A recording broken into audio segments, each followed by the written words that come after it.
Félicitations à Imra pour sa récompense aux flammes. Je suis très content pour ce merveilleux succès. Féliciter son artiste, c'est bien. Mais mentir pour le soulever, c'est de l'immaturité. Les ultras de Imra, asseyez-vous 2 minutes. Je vais vous donner un cours gratuit de culture musicale. Parce que là, vous mélangez les cervelles de Paris avec les draps en or de l'Afrique. Allons doucement.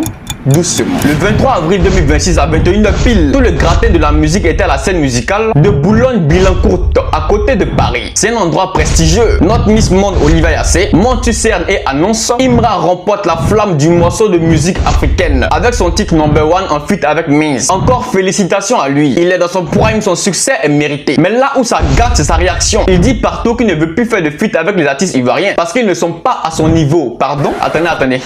Le succès l'a surpris au point où il se prend pour un petit dieu. Mais le plus grave, ce n'est pas lui, non. Ce sont ses fans, les ultras. C'est vous que je vais recadrer ici. J'ai vu un commentaire d'un ultra qui disait Didi B rêve et Imra réalise. Les flammes, c'est pas Afrima.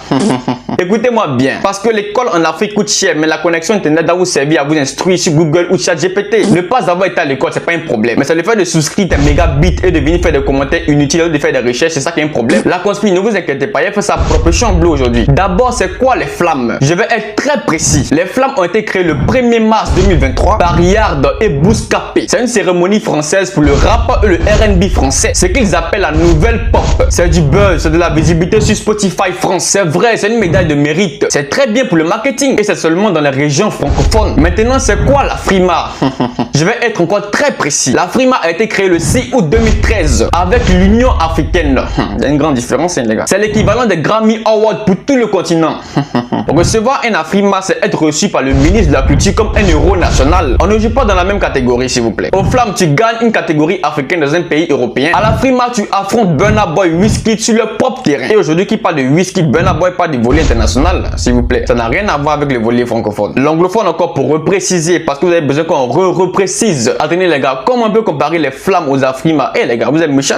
Non, on dirait qu'on parle pas, ça vous plaît pas. Hein. Vous aimez bavardage quoi. Maintenant, vu que tu viens d'apprendre ça, va faire un peu de recherche sur Google ou ChatGPT. Ça peut te servir aussi. Hein. Tu vas puis tu reviens et me dire. Soyons lucides, vous me connaissez Bouzao, je suis très véridique. Laissez-moi prendre un peu d'eau s'il vous plaît.